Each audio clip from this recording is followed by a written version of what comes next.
इस लेक्चर में आप लोगों को मैं साइक्लोपेंटाडाइनिल के एरोमेटिक नेचर के बारे में बताऊंगा। Aromatic nature of cyclopentadienyl anion. Cyclopentadienyl anion.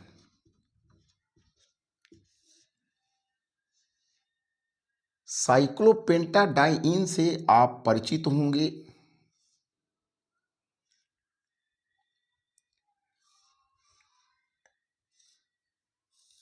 ये साइक्लोपेंटाडाइन है।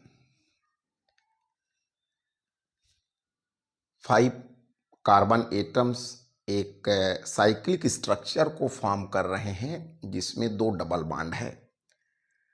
इसको आप 1,3 साइक्लोपेंटाडाइन कह सकते हैं। ये एक नॉन एरोमेटिक कंपाउंड्स है। आप सीधा सा देखेंगे तो इसमें 4 पाई इलेक्ट्रॉन है जो हुकेल के रूल के अकॉर्डिंग नहीं है, तो ये नॉन एरोमेटिक कंपाउंड्स है। लेकिन जो इसका एनायन होता है वो एरोमेटिक बिहेवियर दर्शाता है। तो cyclopentadiene 1,3 cyclopentadiene, this is non aromatic. Aromaticity का बिहेवियर नहीं है इसमें, जिसकी जो रेजोनेंस एनर्जी है बहुत ही कम है, अराउंड 3 किलो कैलोरी पर मोल है। साइक्लोपेंटाडाइन की अनुनादी ऊर्जा का मान 3 कैलोरी पर किलो कैलोरी पर मोल है, जो कि बहुत ही कम है, जिससे पता चलता है कि ये इसमें एरोमेटिक गुण नहीं है, ये स्टेबल कंपाउंड्स नहीं है वो बेंजीन के समान। लेकिन जो इसका एनायन होता है वो एरोमेटिक बिहेवियर दर्शाता है। तो जब साइक्लोपेंटाडाइन को स्ट्रॉन्ग बेस, यहाँ पे हाइड्रोजन है, आपको पता है कि ऐसी यहाँ पे CH और this carbon atom has CH2 bonds. ये जो बॉन्ड यहाँ पे जो है CH2 है। तो स्ट्रॉन्ग बेस के साथ जब इसकी रिएक्शन, कैसे पोटेशियम टर्सरी ब्यूटाक्साइड है, तो यहां से हाइड्रोजन के निष्कासन के बाद, H+ के निष्कासन के बाद ये बना जो कंपाउंड बनता है, यहां पर 2 इलेक्ट्रॉन्स हैं, 1 कार्बन एटम का है, 1 हाइड्रोजन अपना छोड़ करके गया है। तो H+ के निकलने के बाद बनता है साइक्लोपेंटाडाइनिल एनायन। अब ये एरोमेटिक कंपाउंड्स है, दिस इज एरोमेटिक कंपाउंड्स। अब इसके एविडेंस क्या है? तो यह प्लेनर रेगुलर पेंटाहेड्रॉन है। प्लेनर रेगुलर पेंटाहेड्रॉन है। समतल इसकी जो ज्योमेट्री होती है नियमित समतली पंचकोणीय ज्यामिति है। All 5 carbon atoms exist in same plane. पहली कंडीशंस तो साइक्लिक है, ये साइक्लिक तो ये भी था, लेकिन ये हुकेल के रूल को ओबे नहीं करता। तो एरोमेटिसिटी का जो पहला है कि साइक्लिक, प्लेनर और रेगुलर पेंटाहेड्रॉन होना चाहिए, रेगुलर स्ट्रक्चर ज्योमेट्री होना चाहिए, सभी के सभी कार्बन एटम्स एक ही प्लेन पे होने चाहिए। तो साइक्लिक, प्लेनर, रेगुलर पेंटाहेड्रॉन है। दूसरी जो महत्वपूर्ण बात है कि इसमें जो 6 पाई इलेक्ट्रॉन्स हैं, 2 और 2 इलेक्ट्रॉन्स जो कि एनायन के रूप में हैं, वो भी यहाँ पे डीलोकलाइजेशन में इन्वॉल्व होते हैं, it have a 6 pi electrons, इसके पास 6 पाई इलेक्ट्रॉन्स हैं। तो ये एरोमेटिसिटी का जो हुकेल रूल है कि साइक्लिक प्लेनर रेगुलर ज्योमेट्री होना चाहिए और साथ ही साथ उसमें हुकेल के रूल को फॉलो करना चाहिए, तो इसके पास 6 पाई इलेक्ट्रॉन्स है। इट ओबे 4n+2 रूल को, ये 4n+2 पाई इलेक्ट्रॉन का जो रूल है उसको ये फॉलो करता है, ओबे करता है। तो ये एरोमेटिक हुआ।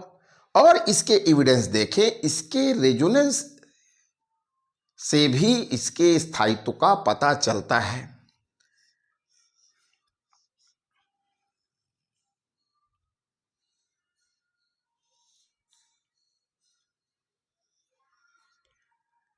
साइक्लोपेंटाडाइइन,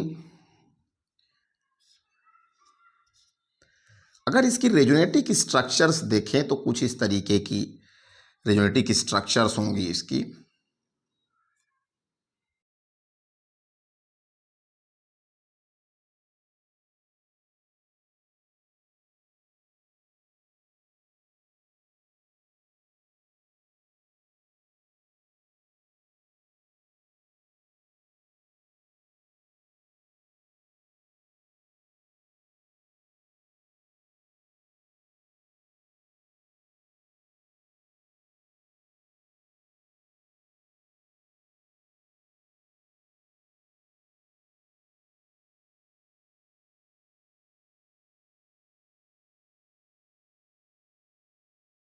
साइक्लोपेंटा डाइनिल की ये रेजोनेटिक स्ट्रक्चर्स हैं, 5 रेजोनेटिक स्ट्रक्चर्स हैं, जिसमें आप देख रहे हैं कि जो निगेटिव चार्ज है वो 1/1 करके 5 कार्बन एटम्स पे प्लेस्ड होता है। इलेक्ट्रॉन लगातार डिलोकलाइज्ड होते रहते हैं। 6 पाई इलेक्ट्रॉन्स का जो सेट है वो लगातार इस रिंग के अंदर विस्थानीकृत होता रहता है। और इसके जो रेजोनेंस एनर्जी का वैल्यू है वो 42 किलो कैलोरी पर मोल है, जो कि बेंजीन से भी अधिक है।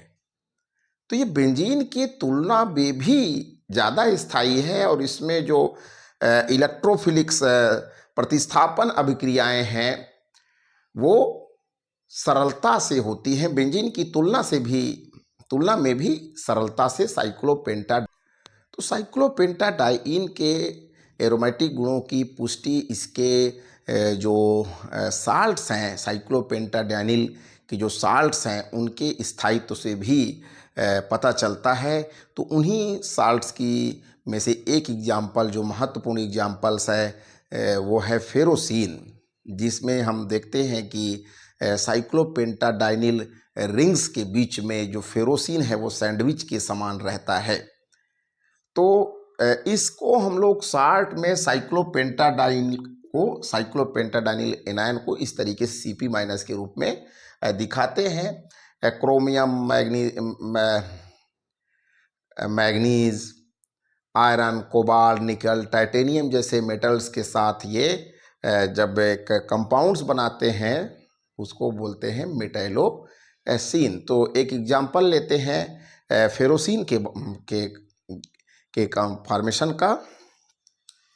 फेरोसीन को किस तरीके से बनाया जाएगा, तो मैं यहाँ पे रिएक्शन उसकी लिखता हूँ। ये साइक्लोपेंटा डाइइन है,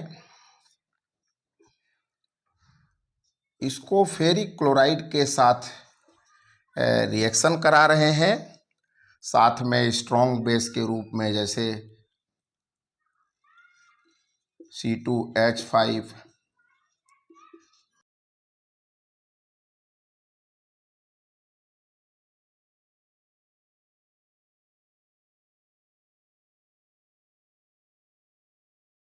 मीन्स हैं वो बेस के रूप में लिए गए हैं।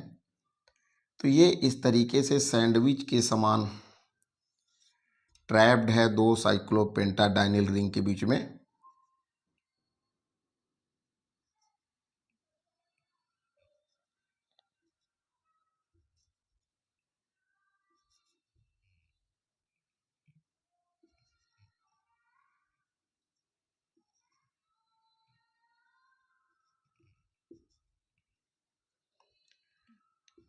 Fe2+।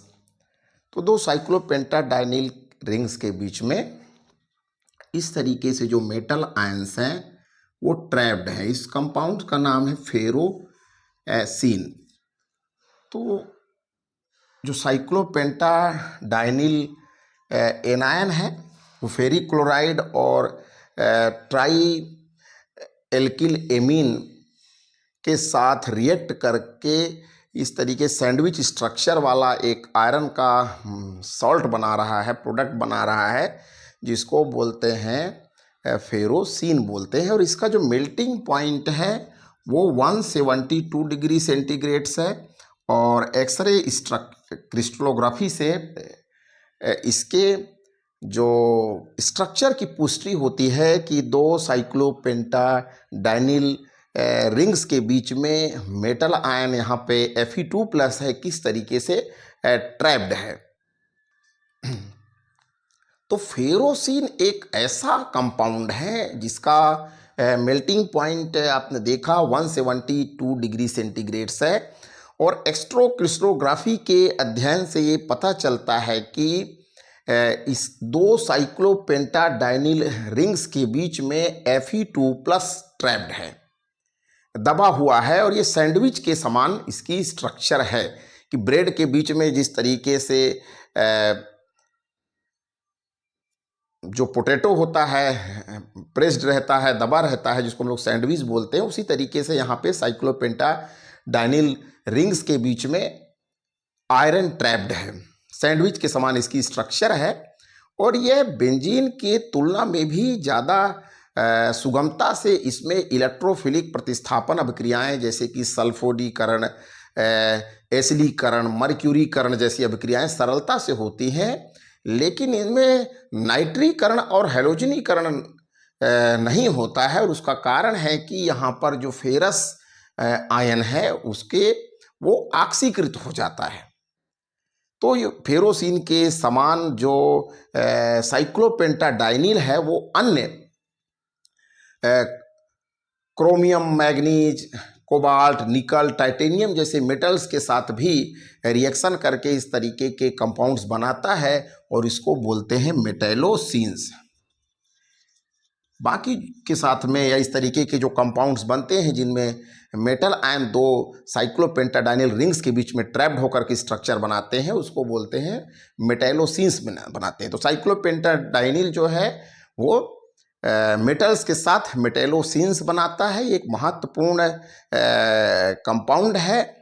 और आपने देखा इस लेक्चर में कि किस तरीके से जो साइक्लोपेंटाडाइन से जब साइक्लोपेंटाडाइनिल एनायन बनता है वो एरोमेटिक बिहेवियर दिखाता है। और उसके जो एरोमेटिक नेचर है वो बेंजीन की तुलना में भी अधिक है। और उसकी तो इस तरीके से आगे के लेक्चर्स में हम कुछ और एरोमेटिक कंपाउंड्स या एरोमेटिक सिटी से रिलेटेड कुछ और प्रोडक्ट्स पे बात करेंगे। Thank you for